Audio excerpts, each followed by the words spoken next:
तू ही रे माझा मितवा. प्रेक्षकांनो, मालिका खूपच सुंदर वळणावरती आहे. आता मात्र बारशाच्या दिवशी खूप मोठा गौप्यस्फोट होताना आपल्याला दिसणार आहे. याच बारशाच्या दिवशी आता असा काही महाभयंकर गौप्यस्फोट होणार आहे की या सगळ्यामध्ये एका झटक्यात सगळी समीकरणं बदलली जाणार आहेत. ज्या वेळेला आता मात्र इकडे अर्णव आणि ईश्वरी यांना काही प्रमाणात सत्याचा जेव्हा उलगडा झालाय, त्यावेळेला मात्र आता त्यांनी असा ट्रॅप रचत ऐन बारशाच्या वेळेलाच रियाला तिकडे बोलवत जे काही सत्य आता समोर आणलेलं आहे, ते सत्य काय आहे, कसं आहे, सगळ्या गोष्टी कशा घडल्यात पाहू. इकडे आता अर्णव सांगत आहे की मुळातच मिस इंदोर, आपण जे काही म्हणजे हे सगळं प्लॅनिंग केलं होतं ते प्लॅनिंग कितपत वर्कआउट झाले मला काही कळायला मार्ग नाही आहे. त्यावरती आता इकडे सांगायला लागते ती म्हणजे ईश्वरी, आपलं प्लॅनिंग 100% वर्कआउट झाले. यावरती अर्णव आता तिला सांगतोय कसं काय. त्यावरती ईश्वरी सांगते सर, अहो ज्या वेळेला आपण आता गोवा गोवा असं म्हणत होतो माहिती आहे ना, गोवा म्हटल्यावरती मग आता तो काय म्हणाला, राजेश म्हणाला रिया आणि थोड्याच वेळामध्ये रिअल इस्टेट, म्हणजे ह्याचा अर्थ काय की त्याला सगळं आठवते ना. यावरती अर्णव म्हणतो हो मिस इंदोर, तू तर खूपच हुशार आहेस, बरोबर आहे, तू जे काही म्हणतेस ना ते आता मला म्हणणं बरोबर रीतीने पटलेलं आहे. मुळातच या सगळ्यामध्ये तो आता जे काही बोलला ना त्यानुसार हेच आपल्याला समजतंय की या सगळ्यामध्ये आता तो गोवा गोवा हे गोष्ट बोलतोय खरी, पण आता गोव्यासोबत रिया म्हणून रिअल इस्टेट म्हटलेलं आहे. यावरती ती आता सांगायला लागते म्हणजे आपलं कामच झालं ना. आपल्याला या सगळ्यामध्ये आता एक गोष्ट कळले की काहीही झालं तरी सुद्धा तो आता खोटं बोलतोय. यावरती अर्णव म्हणतो वा मिस इंदोर, खरंच म्हणजे तू जे काही शोधून काढलंस ना, कमाल धमाल आहे ह्या सगळ्यामध्ये. यावरती ती सांगते आपलं कामच असं असतं. यावरती तो म्हणतो हो ठीक आहे, पण आता काय करायचंय. त्यावरती ईश्वरी सांगते आता काय, आता बाळाचं बारसं. त्यावरती तो म्हणतो हे काय मध्येच नवीन. यावरती ती सांगते बाळाच्या बारशाच्याच दिवशी आता आपण या रियाला इकडे बोलवायचं, कारण त्याच वेळेला हा जरा थोडासा राजेश गडबडलेला असेल किंवा आता राजेश या सगळ्यामध्ये थोडाफार तरी आता मात्र म्हणजे गाफील राहील आणि हे सत्य आपल्याला सगळ्यांच्या समोर आणण्यासाठी ही योग्य वेळ आहे. तुम्ही आता दादा आणि रिया या दोघांना सुद्धा आता कॉल करून ठेवा. ज्या वेळेला दादा आणि रिया या दोघांना तुम्ही आता कॉल कराल त्याच वेळेला सत्याचा असा महाभयंकर उलगडा आपण ऐन आता याच्या वेळेतच करायचा आहे, बारशाच्या वेळेत. आता मात्र अर्णव खूपच खुश झालाय आणि ही तर युक्ती खूपच आता भन्नाट आहे, मला तर ही युक्ती आवडली. यावरती मग आता ईश्वरी सांगते आपलं काम काही थोडक्यात नसतं, आपलं काम एकदम भारी. त्यावरती अर्णव म्हणतो हो हो, बाद झालं की ती स्वतःची स्वतः तारीफ करत बसशील, असं म्हणत तो आता इकडे ईश्वरीला या सगळ्यामध्ये बोलत आहे. बरं, हे सगळं होत असताना मग आता त्यानंतर ईश्वरी सांगते घरामध्ये आता बारशाची गोष्ट काढायला पाहिजे, त्यासाठी आधी आजीसोबत बोलून घेऊया.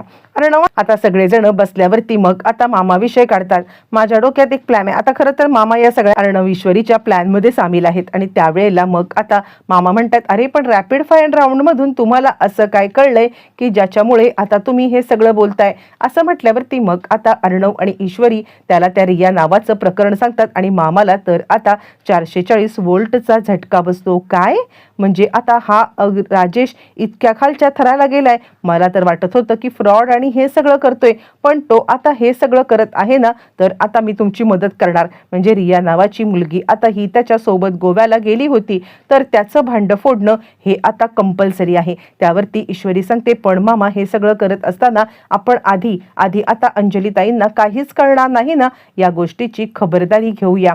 या गोष्टीची खबरदारी घेऊन मगच आता पुढचं काम करायचंय.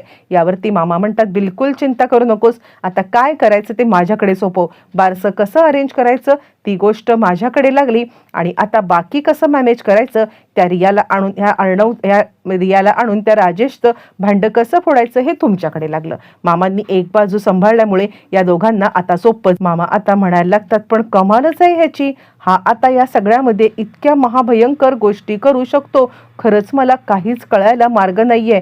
त्यावरती आता इकडे सांगायला लागतो अर्णव मामा, अहो इतकंच नाहीये तर ही एकच मुलगी नाहीये, काय माहिती अजून आता किती मुली असतील आणि किती मुलींची यांनी आयुष्य बर्बाद केली असतील. असं म्हणत आता इकडे मामा म्हणतात नाही म्हणजे मी विचार सुद्धा करू शकत नाही, मी अनेक ठग आता पाहिलेले आहेत, पण हे ठग पाहिल्यावरती मात्र आता हा इतका महाठग आहे ना की काय बोलायचं. मग सगळ्यांच्या समोर आता प्रस्ताव मांडतात मामा. आता सांगायला लागतात, हे बघा आपल्या आता घरी लक्ष्मी आलेली आहे. आता लक्ष्मी घरी आल्यावरती आपण तिचं म्हणजे काहीच नाही, बरेच दिवस झाले बारसं नाहीये, काही नाहीये, 5वीचे विधी नाहीयेत, तर आपल्या घरातलं एकंदर वातावरण बघता आपण जर का या सगळ्यामध्ये काहीही झालं तरी आपल्या घरातलं बाकीचं सगळं सोडून तिला जर का आता एक नाव द्यायचा प्रयत्न केला ना तर कदाचित मला असं वाटतंय हे बरं ठरेल.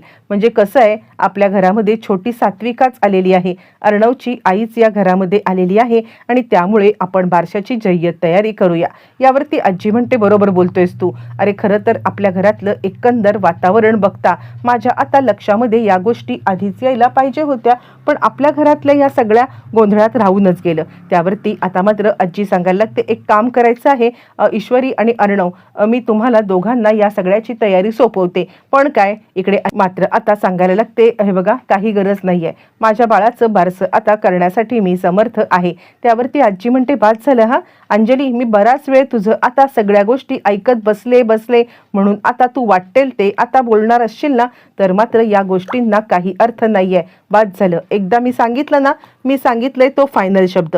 त्यावरती ती सांगते, ठीक आहे मग तुम्हाला जे काही करायचं ते करा. त्यावरती मग आता लगेचच सांगायला लागतो तो म्हणजे राजेश की ठीक आहे, माझी काही मदत या बारशासाठी लागली ना तरी सुद्धा मी करायला तयार आहे. म्हणजे आता मला काही आठवत तर नाहीये, पण आता तुम्ही जी काही मला मदत सांगाल ती मदत मी आता करेन. असं म्हणत तो आता आपल्याला काहीच आठवत नाहीये या गोष्टीमध्ये मात्र ठाम आहे. पण आता अर्णव आणि ईश्वरी हे दोघं जण त्याचं भांड फोडायला कसे टपून बसलेत याची मात्र त्याला काही खबर बात नाहीये. बरं आता इकडे वल्लरी विचार करते, नाही हे सगळं साधं सोपं नाहीये, म्हणजे आता काहीतरी याच्यामध्ये सुद्धा प्लॅन आहे आणि या सगळ्यामधला हा प्लॅन काय आहे ना ही गोष्ट जोपर्यंत मी जाणून घेत नाहीये ना तोपर्यंत मग आता मला चैन पडणार नाही, असं आता वल्लरी विचार करते आहे. वल्लरीला या सगळ्यामध्ये मात्र आता डोक्यात काहीतरी संशय आलाय. बरं तो सगळा प्लॅन ठरलेला आहे. प्लॅननुसार आता मात्र इकडे अर्णवने दादा आणि रिया या दोघांना कॉल केलेला आहे आणि त्यानंतर मग आता लगेचच दादा आणि रिया हे दोघं जण या प्लॅनमध्ये फुल टू सामील झालेले आहेत. दादा आणि रिया या दोघांनी सुद्धा आम्ही तिकडे येतोय असं आता सांगितलेलं आहे.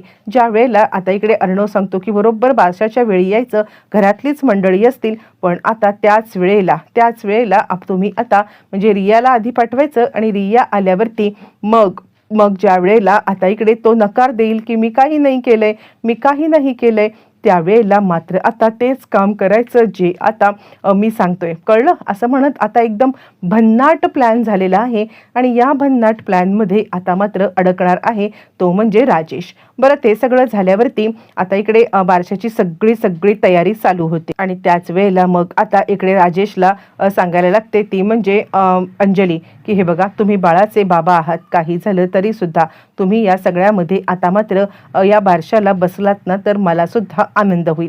असं म्हटल्यावरती तो म्हणतोय, खरं सांगायचं तर मला काहीच आठवत नाहीये आणि मी बारशाला बसून काय करू. यावरती ती म्हणते, हे बघा मला यातलं काही माहीत नाहीये, तुम्ही या बारशाला बसायचे म्हणजे बसायचे. यावरती तो सांगतो, ठीक आहे तू जर का म्हणत आहेस तर मात्र मी नक्कीच या बारशाला बसते. असं म्हटल्यावरती इकडे तो बारशाची तयारी चालू असताना मात्र आता तिकडे रिया आलेली आहे. बरं आता रिया तिकडे आल्यावरती मग या सगळ्यामध्ये इकडे घाबरलाय तर राजेश, पण आता दाखवायचं कसं. आपण जर का दाखवलं तर मात्र आपलं काही खरं नाहीये, आपणच या सगळ्यामध्ये अडकू आणि मग आता काही बोलता येणार नाही हा विचार करत तो गप्प बसलाय. त्यावेळेला रिया आले आणि ती आता सर्वेश असं म्हणतोय. यावरती मग अंजली सांगायला लागते, कोण सर्वेश. हे तर राजेश आहेत, तुम्ही काय बोलताय मॅडम. यावरती ती म्हणते, अहो हा सर्वेश आहे माझा बॉयफ्रेंड, याचं आणि माझं आता लग्न होणार होतं. यावरती मग आता अंजली चिडते आणि खबरदार काहीही बोललीस तर. यावरती ती म्हणते, मी खबरदार नाहीये. या राजेशला तर आता सत्य बोलावंच लागेल. बोल राजेश, काय आहे सत्य. सर्वेश बोलू, राजेश बोलू, राकेश बोलू, काय बोलू तुला. मला आता फसवून इकडे माझे दागिने घेऊन आलंस ना.